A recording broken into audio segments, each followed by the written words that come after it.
Welcome, friends. How are you? Welcome to Tea with Dr. C.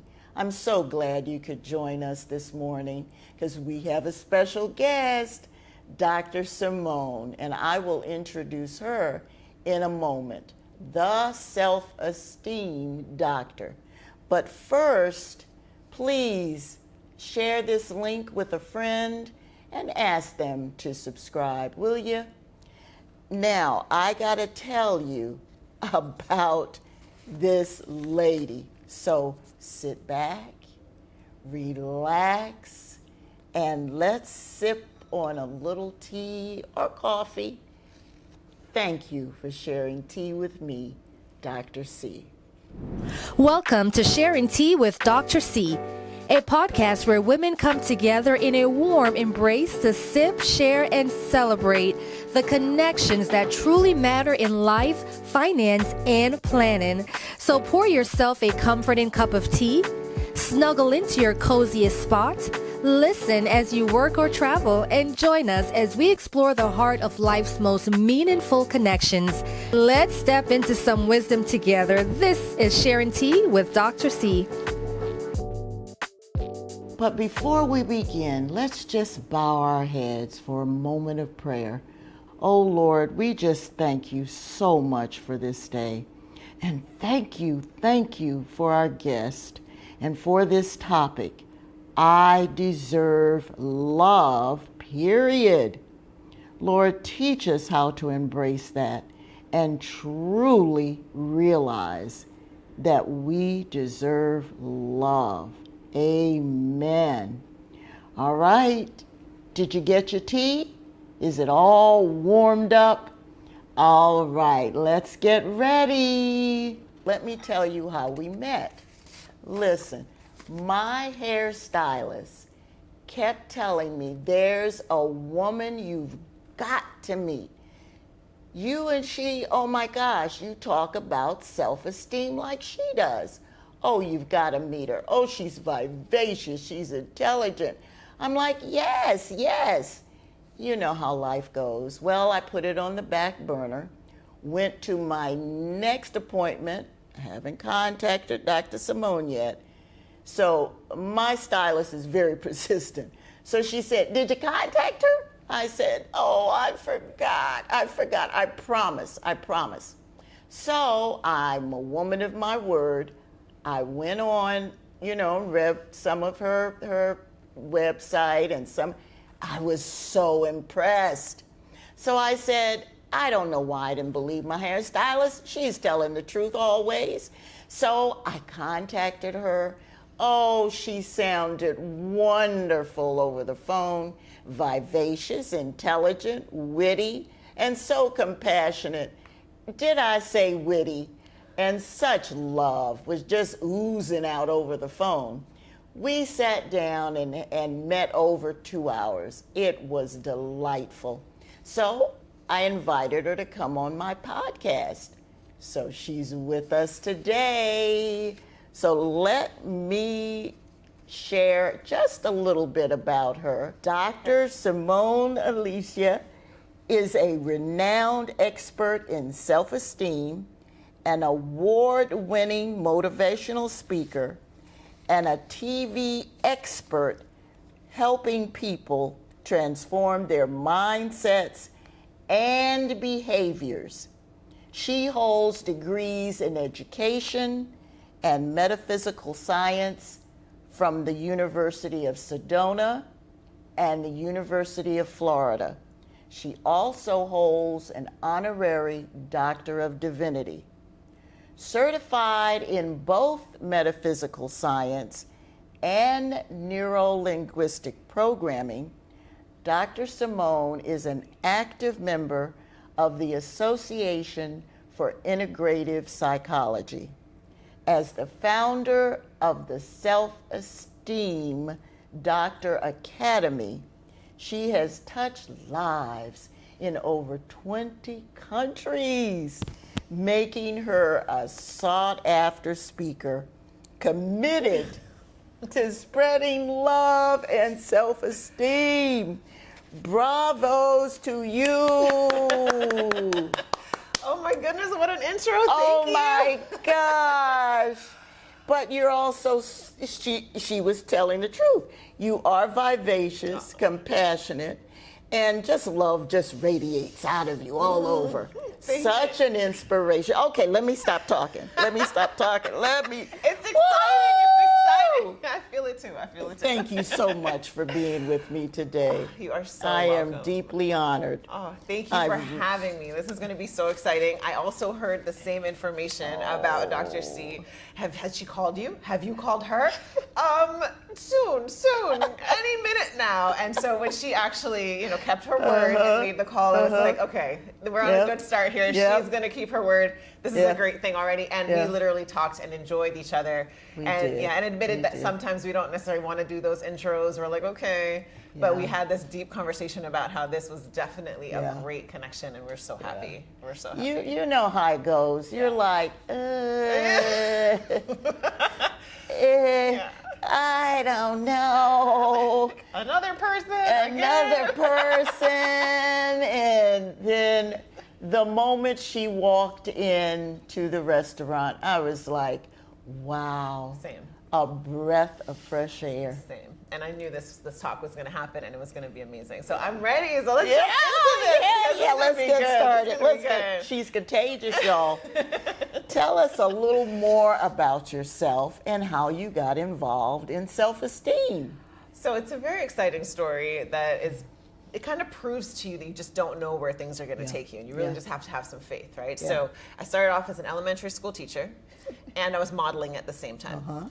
And in both of these different arenas, right, children and adults who are supposed to be like the beautiful people, I kept seeing this issue with self-esteem. So here are the little kids, I'm not smart, I can't do this, am I fat? And all these at 8 years old. And I'm like, someone needs to work on self-esteem with these kids, right? And then I'm in the runway and backstage, and you hear the models, oh, I'm so this, I'm so that, and criticizing, and I'm like, someone needs to work on self-esteem with these people. And then one day the two worlds collided, and there were some little kids watching the runway show. And when we got off the runway, I overheard them saying, oh my gosh, I want to be just like them. They're perfect. And I was like, no, you don't want to be like them. You need to be like you. I'm like, someone's got to work on self-esteem. It's me. Yes. I see this is me. Okay, Yes. I see the signs. And so that's really Yes. how the interest in self-esteem building started. And I took what I knew, which is I was great at teaching, and I had the runway experience. So I'm like, I'm going to put everyone on the runway. We're going to do like the posture. We're going to do the mindset. We're going to do this. I'd also taught modeling school for a little while, and I was always on, I can read your mind. I can read your mind. I know that you're not, I don't care if, I'm beautiful in your nice dress. No. I can read your mind saying, I can't do this, I can't do this. Or your mind's like, I got this. So I want to work with your mind. And then that just kept evolving until one of my mom's friends said, if she wants to work with people's minds, she should do neurolinguistic programming. And I was like, say what now? I should do what? And that's where the story began, and I started doing all of that. Oh my gosh, that is amazing. It really is. You just don't know, like, how did I know this is going to end up here? You never know where your path is going to lead you, right? It's a beautiful thing. That's wonderful. Yeah, now, we always talk about women and girls. Yes. But is this just as important for men and boys? Oh, yes. If you're a human, you have a heart, you have a brain, this is for you. Because self-esteem at its core is how we're thinking and how we're feeling about ourselves. And that's a pretty abstract concept. So then I like to add a little more so that you can actually see it, feel it, touch it, understand what it is and how it resonates in you. And that is for every human being. Because at the end of the day, the way you are thinking and the way you're feeling affects your outcomes. So boys, girls, women, men, everybody wants certain outcomes in their lives. You either want to be successful, you want to have a job, you want to find your significant other, you want to spread joy in the world, you have your own ministry, you have your own voice. And so if you're not trusting who you are, if you're not having this love for yourself and respect for yourself, then you don't bring any of that out to the world, right? And so I think that's one of the most important pieces. And there are two ways I try to help people to really get this. Can I tell you? Can I tell you Yes, I wish you would. So way number one, I say to people, I'm like the personal development Uber, right? So you meet me and you call me and I meet you where you are. So I'm here and I'm going to say to you, where do you want to go? Okay. Most people cannot tell you where they want to go. No. They'll tell you where they are. No. They tell you where they have been. They'll complain about where they are. Yeah. But I say, hey, I'm here. I'm ready to take you somewhere. Where do you want to go? I don't want to be mad anymore. That's great. That's where we are. Where do you want to go? I don't want to hate myself anymore. Yeah. That's fantastic. Yeah. Where do you want to go? We're still sitting in a parking lot. Right, So right. We're going to have to formulate a map of where you want to go. And Okay. that's so essential to the sense of self is I have to have a vision of where that self is. So I'm like, if I'm going to take you somewhere, then you've got to know where that place is. You're going to tell me. And we're going to be able to program that in the GPS, and we're going to get there. And one of the most fulfilling moments for me was there was a young lady I was coaching, because I do one-on-one coaching. And the first session, we were in that parking lot. I'm talking about handbrake up, like my car is off, no tires. Like we were just like sitting there, and she was stuck in her and this and this and this. And I'm like, okay, I hear you. That's cool. You have to express. There's a season for that. Yeah. Yeah. But if you want the car to start and for us to go somewhere, if you want me to get you there, we're going to have to shift it up. Second session was something similar, but saw a little bit more opening. Third session, all these changes were happening in her life. And she's like, what's going on? Like how? And I'm like, and then fourth session, she tells me more awesomeness. And then she says, Dr. Simone, I'm like, yeah. She goes, are we driving now? Oh my God. I'm not crying, okay? I'm a professional. Yeah. I'm a professional. It's just allergies. I was crying. I was tears. I'm there right here now. If you see these tears. I was like, yeah, wonderful. We're driving. You're on your way. And that's the beauty of giving more a more tangible feel to the sense of personal development. It's not this ethereal, I feel good. That's great. I need you to feel good, but there's got to be outcomes. Yeah. And so that's the way that I teach it. And so for both boys, girls, men, women, it's all the same concept of getting them to see what that drive to feeling better about oneself looks like, what it feels like, and the outcomes that it brings. Well, I always say you can't get stuck in your past, because if you're stuck in your past, you're not present. Number one. For the present, number one. Number one. And you won't be able to move to your future. Absolutely. So how does the past figure into all of this? So people get so stuck, in my experience, people get stuck in the past because there's different models of therapeutic services, there's different ways. And I approve, not that it's up to me, right? But I approve of all, because I don't believe that there's a one-size-fits-all model. But the problem is that when you get stuck in the past, or when you're reliving that because you're trying to heal, you are literally recreating these neurological connections in your brain with the same imagery over and over and over, right? So you're sending the signal to your brain, and once you have an emotion that matches that signal, your brain goes, ooh, record it. That's our state. So I go back and I'm like, man, I was so hurt back then, and I see that picture, and then I feel the emotion of hurt. My body releases the chemicals that match all of those kind of depressing chemicals, right? And then on top of that, my brain makes a record of it, like, so this is Simone's life, it's the sad stuff, it's the sad stuff. So now my brain is a record of the negative past. My emotions are flooded to match that negative past. And then I'll say something like, but I want to move to a much better future. Ma'am, how are you, sir? How are you going to move to a much better future when you're literally ingraining and rewriting and recoding the brain for the past? So that's the essential piece of the work that I do, is we're taking you somewhere to the future, and it's a very clear map to get there, and redirecting your focus from looking backwards to looking forward. It's so interesting, isn't it? When people sometimes some people talk about their past, it's like it's happening right now. And to the brain, that's such a good point. To the brain, it is happening now. Yeah. Your there brain you go. can't tell the difference between Talk a little bit about that. Talk a little bit. Okay. I see we gotta preach. We gonna be here. We gonna be here all day. Okay. Okay. We gonna be here all day.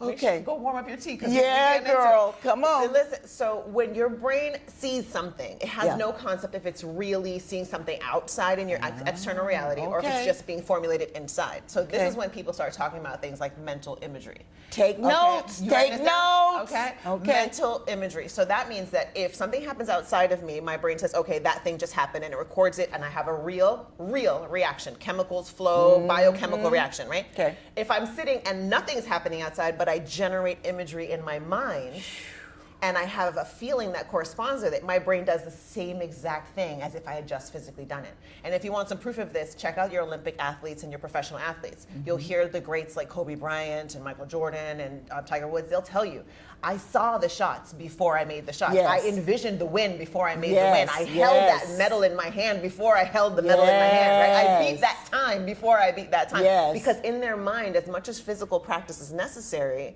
they also sit down and do the mental practice. And that actually figures into the topic of self-esteem, because as you see it and your brain codes it, you see it and your brain codes it, then your brain says, oh, you've done this before. Oh, you beat the 9 minutes thing before. Yeah. Oh, you did first place before. Oh, you've done this speech in front of the classroom before. Yeah. You've gotten this promotion before, Yeah. right? So because you have practice mentally, your brain's like, you got this. So then here comes your confidence, and you're flowing chemicals that will support that. So you're also feeling that serotonin and dopamine, you're feeling good in there because your brain is like, yeah, we've done this before, just go do it again, right? Okay. And so that is the value of raising self-esteem, being mindful of the way you are thinking and feeling about yourself, practicing it on a mental level, even before you're able to do it outside. And every single person can do that. And when I say that you are worthy of love and you deserve love, period, I'm talking about that first love for you. The love that says, you know what? I am good enough and I'm worth it enough to at least imagine. Yes. In my mind first, privately. Yes. Everything I want to imagine. Yes. You don't need to agree with me. Yeah, that's you don't need to tell me it's possible. That's You don't right. need to tell me it's going to happen. It's likely or unlikely. That's I right. need That's to sit right. with me in my spirit That's right. and see it here first. Now, these messages, you know, they're in there because they're messages from parents, guardians, teachers in the past. Yes. And we keep verbalizing those messages. And now we're telling our children these messages. But we really don't want to. You know, we've seen enough, you know, talk shows and read, you know, a couple of, you know, books. And so now we know we don't want to do that. So what? Help us, help us. Programming. I got one word for you. Okay. Programming. All of that stuff we see, we hear, we repeat, we think about, it is programming.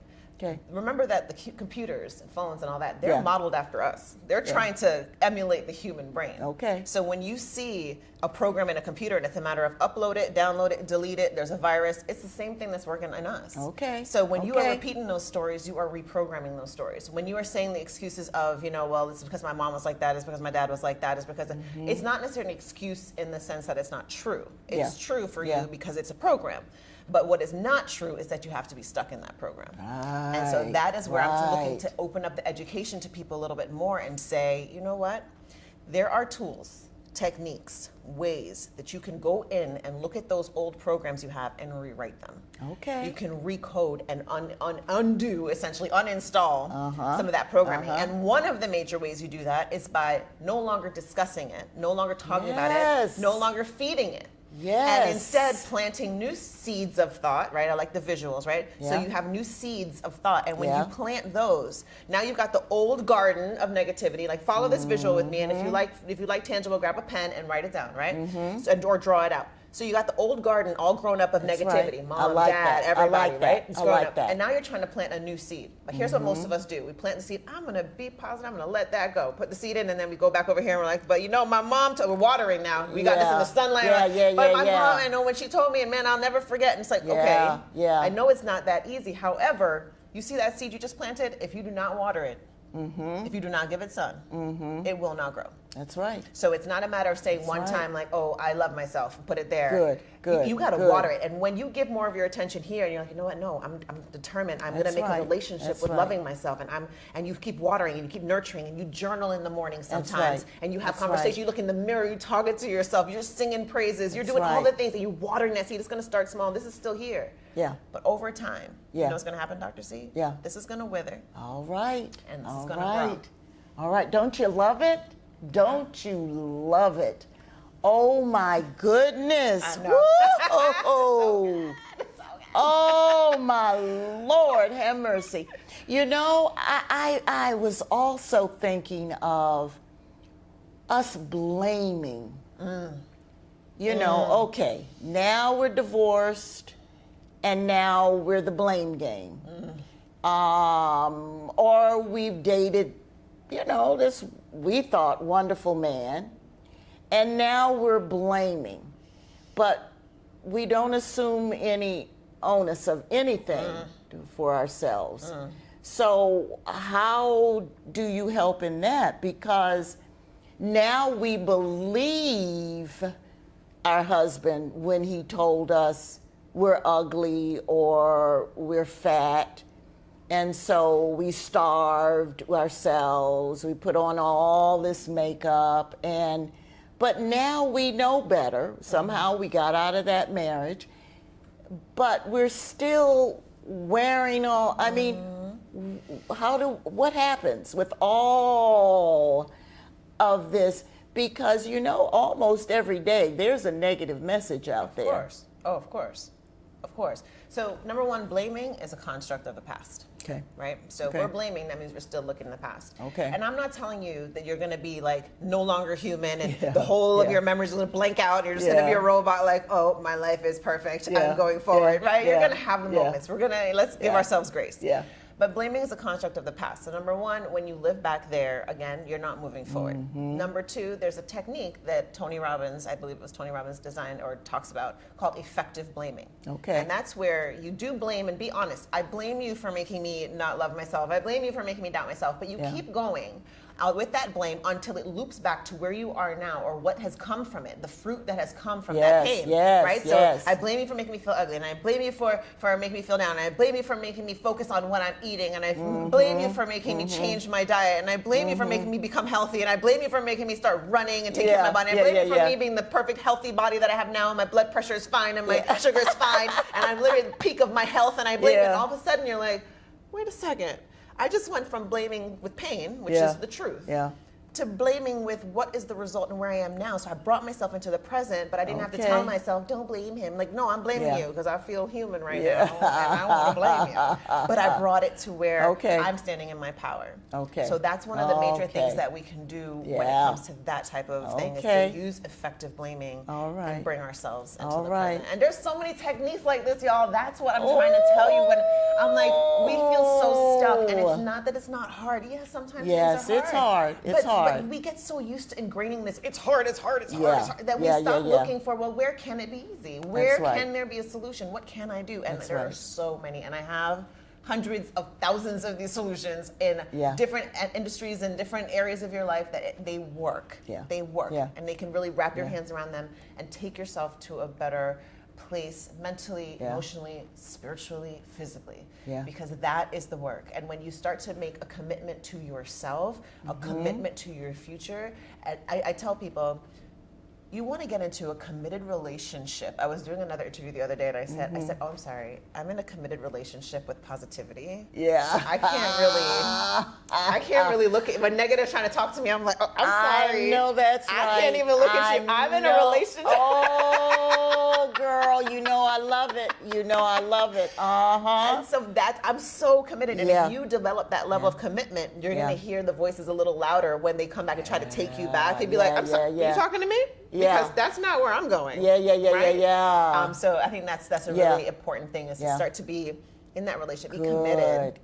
Be committed. Where can they contact you or see some of your podcast and your videos? Where can they contact you? For sure. So every single place I am listed as the Self Esteem Doctor. So if you go to the website, it's the selfesteemdoctor.com, all spelled out, THE on the beginning, the self-esteem, and then doctor, all spelled out, .com. On my Instagram, it's the Self Esteem Doctor, TikTok, the whole thing, LinkedIn. So I made sure I tried to make it easy. That's good. That's good. Yeah, and when you go there, you're also going to find not only different types of press and interviews I've done, which I love to teach, right? So this is such a teachable moment. You guys left here with a couple of techniques already. Yes, you have. Right? Yes, so when you go on the site, it's more techniques, it's more tools. I have an entire academy with courses and resources and videos and stuff you can watch. And there's a library that's completely free. So if you're Isn't that wonderful? Yeah, if you're like, I'm ready to fuel myself, I want you to get into that library. Yeah, thank you. You're so generous. Thank you. It's my mission. It's my mission. Oh, and I want there's something out there for everyone. And you deserve love, period. That's and right. That's why it's free. And that's why you should access it. That's period. right. That's right. That's right. I love it. Oh my gosh, I hate to say goodbye. Oh! But have no fear. Come back in 2 weeks and she's going to join us again because I know you didn't get enough of her, right? Be sure to share this link. Don't be greedy, girl. Come on, share the link and please tell your friends to subscribe, all right? And I am so thrilled and kudos to her for sharing tea with me today. Oh, you were outstanding. This was amazing. Thank you for having me. Oh, tea with Dr. C any day of the week, baby. Any day of the week. Cheers. Oh, isn't she marvelous? Oh, listen, my cameraman, lady, the person back there, she's just smiling. Come on, join us in 2 weeks. Bye-bye. I'll see you then.